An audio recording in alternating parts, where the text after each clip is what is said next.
Okay, we are going to calculate a surface integral. We're going to do it two different ways. In this video, we're going to do a surface integral of a scalar field. And in the next video, we'll do an integral of a vector field. These are both really, really long and involved problems. So I'm going to perhaps go a little bit faster. Feel free to pause this video along the way if there's a step that you need to take a couple of minutes to copy and to work out for yourself. The first thing that we need to do, just like any other line or surface integral, is come up with a parametrization for this. So the parametrization for this surface that we're going to be integrating over is, of course, in spherical coordinates, that rho is equal to 2. But we also need to take into account the fact that it's inside this and above the xy plane. Well, we need to come up with an x, y, z parametrization for this. So x equals r cosine theta, y equals r sine theta. Remember that you can parametrize in spherical coordinates by using polar coordinates as a crutch. And here's how you do that. Pick a random point in three-dimensional space. This right here is rho. If you flatten it onto the xy plane, then this is r. This angle right here is not the way that we define phi, because phi is measured off here. But if you reflect it, you can see that this is also equal to phi. This is z. You can use this to get the conversion formulas that can turn r cosine theta and r sine theta into something in terms of spherical coordinates. The way to do this is like so. You say that the sine of phi equals r over rho, and then r equals rho sine phi. Now, in this problem, we have that rho is equal to 2. So this is going to be, sure, rho sine phi cosine theta, but we happen to know in this problem that rho is 2, and so we'll just write 2 right there. Similarly, r sine theta is going to turn into 2 sine phi sine theta. Now for z, that's going to depend on the cosine of phi. Cosine of phi is going to be adjacent over hypotenuse, z over rho. Z then is equal to rho cosine phi. So this is our parameterization. We've got x, y, and now we've also got z. 2 cosine phi. You know what? I'll make it match the color there.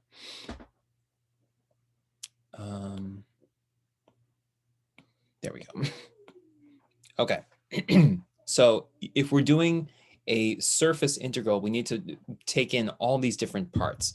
We need to first of all get the RU cross RV, which in this case is going to be R phi cross R theta. Don't worry about whether you put them in the right order, because we're just going to be multiplying by the magnitude of that, in which case it will be the same as if it were R theta cross R phi. So first of all,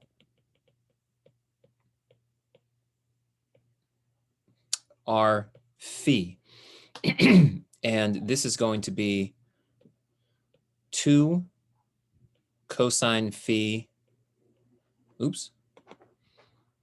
2 cosine phi cosine theta. That's gotten from up here. And the j component will be 2 cosine phi sine theta, once more from up here. And the k component will be negative 2 sine of phi from up here. All right. And now we need our theta. We just switch the variable of differentiation. Once more from the x component, we'll have negative 2 sine phi sine theta from here. Then 2 sine phi cosine theta from here. And finally, because the z component doesn't depend on theta, the derivative of that will be 0. So then r phi cross r theta is going to be, give yourself tons and tons of room for this cross product because they have so many pieces.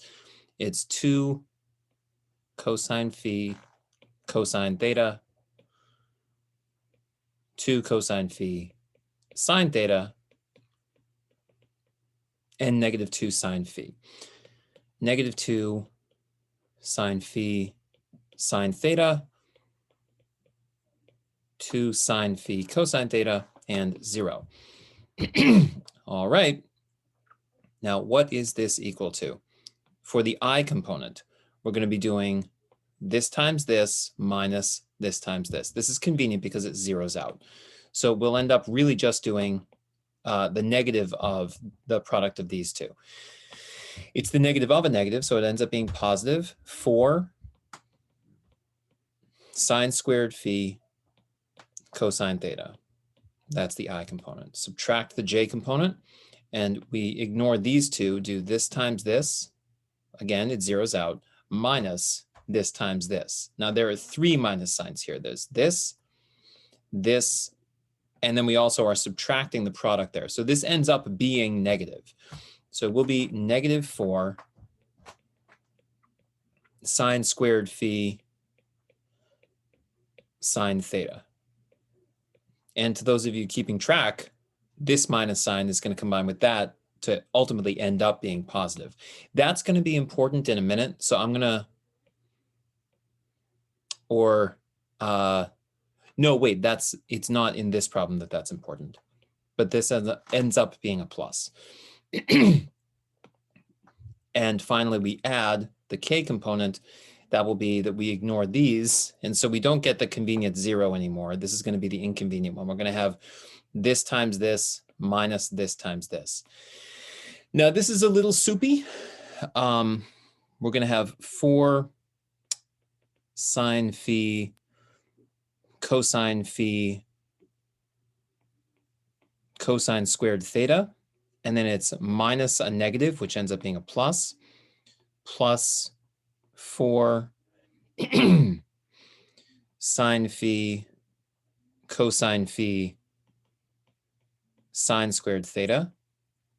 But if you pay attention, you'll see that this has cosine squared and sine squared. The rest of it is 4 sine phi cosine phi in both cases. So this actually ends up being simply 4 sine phi cosine phi for the k component. And this is because sine squared theta plus cosine squared theta factors out. So, all right, we're building towards this. Now we need to get the magnitude of this cross product. This is going to be a huge, big, unholy, disgusting square root. It will be 16 sine to the 4th of theta cosine, sine to the 4th of phi, cosine squared of theta. Up here, I did a little song and dance about the 2 minus signs making a plus, but because we're squaring everything, it doesn't even matter. It's going to end up being plus. So this will be plus 16 sine to the 4th of phi once more, times sine squared of theta. And then the square of the last part will be plus 4 sine squared phi cosine squared phi. 16 comes out because it's in, oh, great job. I didn't square that. That should have been a 16. If you were getting mad at me at the time, you were right. So 16 is in every term. That means it comes out as a 4. So 4 comes out. In every term, we also have sine squared of phi. Now we also have we have more than sine squared here and here, but I wanted to take something out in its entirety. So the thing that can come out completely is sine squared phi, which turns into sine phi on the outside. So we'll have sine phi on the outside. Now, can anything else come out? If you're looking at this and you're thinking that something good is going to happen because there's a sine squared and a cosine squared, you're right, but that doesn't mean that anything can come out right now. This is all that can come out from every term. So let's look at what's left over on the inside. We took out a sine squared from here. We also took out the 16. So what's left over there is sine squared phi, cosine squared phi. What's left over with the next one is sine squared phi, sine squared theta. And here I am messing up my variables again. I copied this incorrectly. The cosine squared is supposed to be of theta right here. So if you're following along, there, cosine squared theta. And then just a little bit more room, plus the 16 has been taken out, and so is the sine squared. So this will be plus cosine squared of phi at the end there. All right, well now cosine squared theta plus sine squared theta, and the only thing left here is sine squared phi and sine squared phi. So this is going to be equal to sine squared phi times cosine squared theta plus sine squared theta plus cosine squared phi. This is 1, and so this is sine squared phi plus cosine squared phi, which is 1. So then the absolute value, or the magnitude rather, of the cross product of these component-wise derivatives is the entire thing here with this big scary square root all turns into 1. And so the whole thing is just what came out of the square root, and that's the 4 sine phi. Now, why do we care about this? What difference does it make? Well, remember that the integrand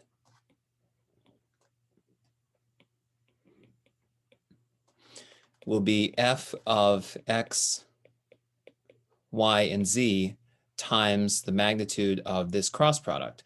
And this really, this part right here is where almost all of the work in these problems is. Because taking a cross product is such a long thing, and then taking its magnitude is such a long thing too, that's where you're going to spend almost all your time. So we're done with the really hard parts here. We do have to rewrite the integrand in terms of the variables of integration. So f of x, y, and z, if we convert this into phi and theta, y squared will be equal to, and then we have to go back and grab the parametrization. Y is equal to 2 sine phi sine theta. So that means it will be 2 sine phi sine theta squared, which is 4 sine squared phi sine squared theta. Okay? So, hooray, right? Then the integral will be the integral over the domain of phi and theta of 4 sine squared phi sine squared theta. That's from right here. That's the f of x, y, and z. But then you need to multiply by the result of the magnitude of the cross product, which we already know. Don't worry, we did that. That's times 4 sine phi. And this will be dA. Of course, you can condense these two into a single sine cubed and also combine the 4s. So let's do that. This will be 16 sine cubed.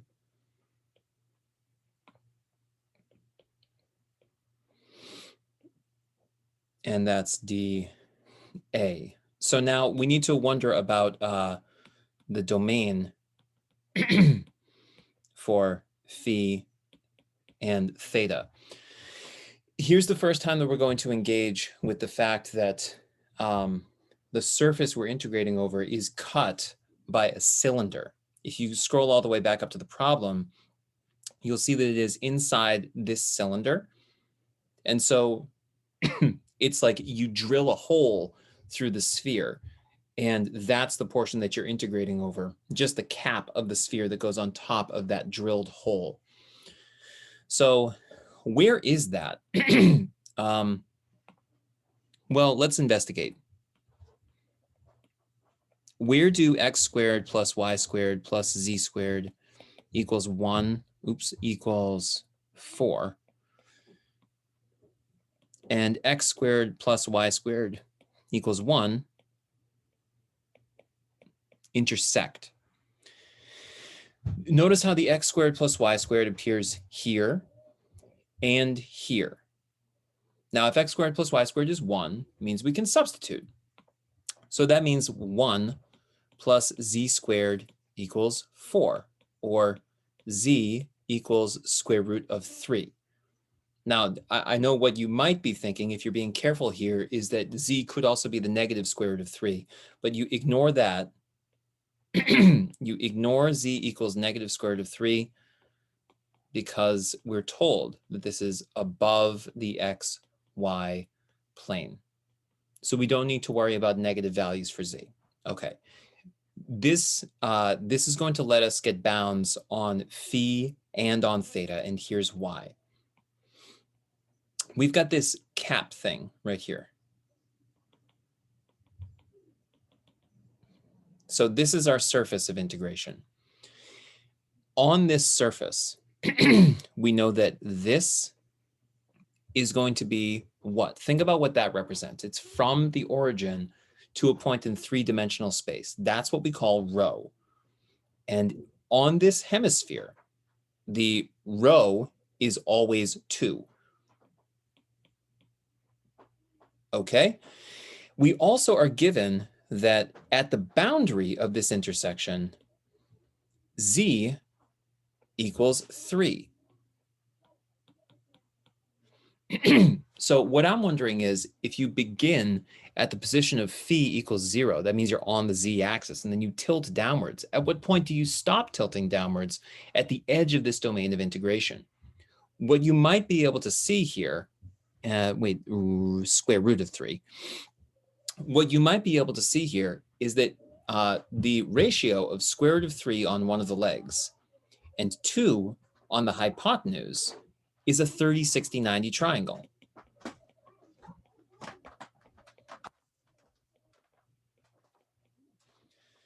So where is phi in this big mess? It's right here. This angle right here. That's your phi, because it's the angle off the positive z-axis. And right there in the 30, 60, 90, this phi, the boundary condition, is pi over 6. So in this, we know that phi will go from 0 on the z-axis up until pi over 6. Because we're doing the entire thing, like you're twirling around the entire surface of this spherical cap, the hemispherical cap, you know that you're going to be doing theta from 0 to 2 pi. So we finally have not just an integrand, but also bounds of integration. All right, so the integral itself is going to be, let's see, I'm going to take see this 16 here? That's a constant. I'm just going to take it out the front. So I'll say this will be 16 times the integral from 0 to pi along, or 0 to 2 pi, rather, along theta, and 0 to pi over 6 along phi. Now, what is the function I'm integrating? I have to go grab that too. That's sine cubed phi sine squared theta.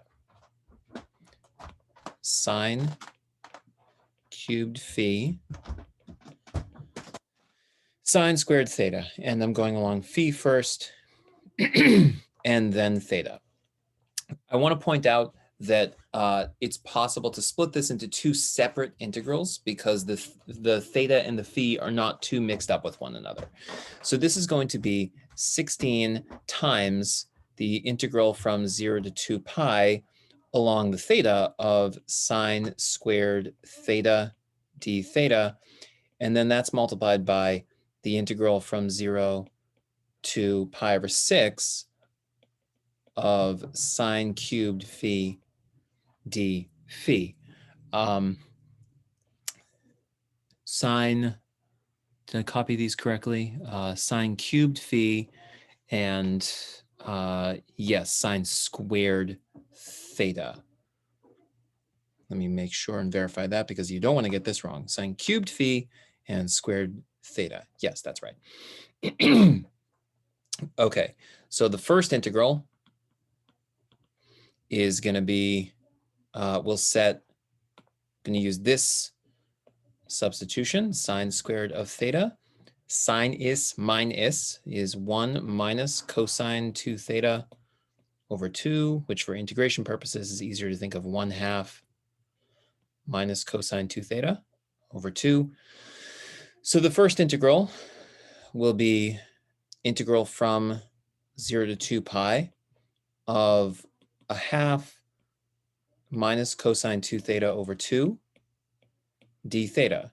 This isn't integration by substitution. We're just rewriting, so you don't need to redo the bounds of integration. This is going to be theta over 2 minus sine of 2 theta over 4 as theta goes from 0 to 2 pi. So you swap in your 2 pi and your 0. The 2 pi version is 2 pi over 2 minus sine of 2 times 2 pi is sine of 4 pi, which is 0. So this will be minus 0. Minus the 0 version is minus 0 over 2, which is 0, and then minus sine of 0 over 4, which is 0 minus 0, or simply 0. 2 pi over 2 is pi.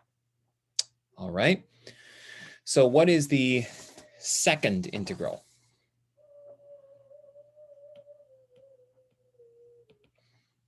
Integral of sine cubed of phi d phi from 0 to pi over 6.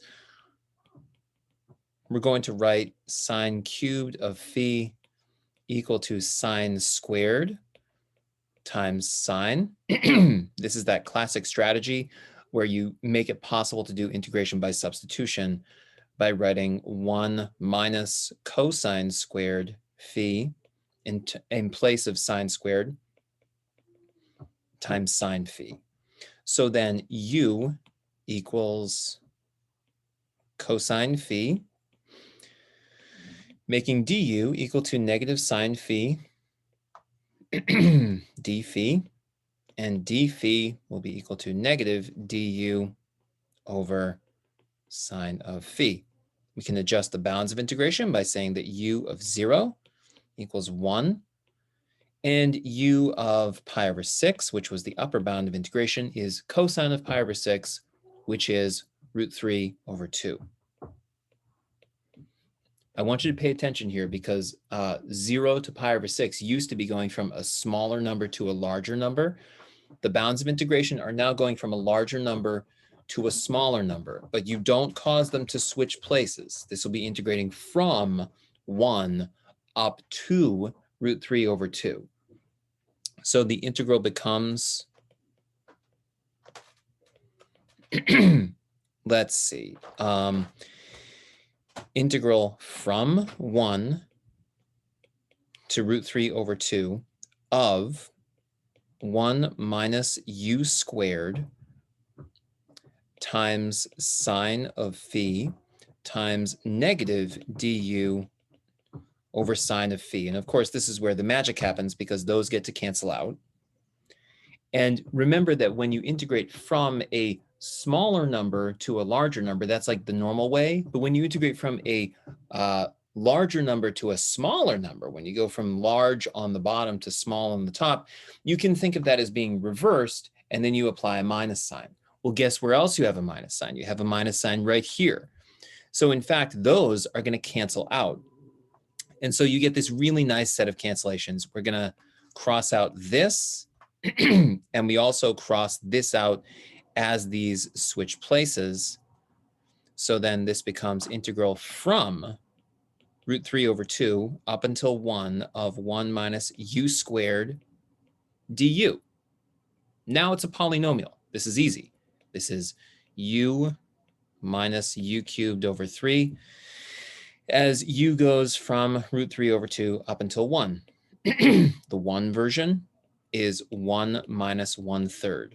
The root 3 over 2 version is, of course, root 3 over 2 minus, I'm going to do the 1/3 times on the outside. Now think about what it means to raise root 3 to the 3rd power.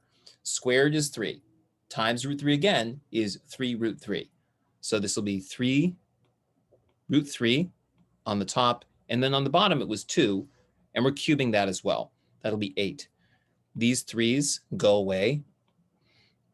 And so this whole thing simplifies to 2/3 for the first part minus, and then think about what happens here. This becomes root 3 over 8. If you turn this into something with a denominator of 8, you'll have 4 root 3 over 8 minus a single root 3 over 8. And so this becomes 3 root 3 over 8. So did we already take the 16 into account? No, we did not. Remember, this is important. You can't forget that. So final answer, I promise this is the end, is going to be 16 times pi times 2/3 minus 3 root 3 over 8. Woo! At least it wasn't 0. I hate it when complicated problems have the answer of 0.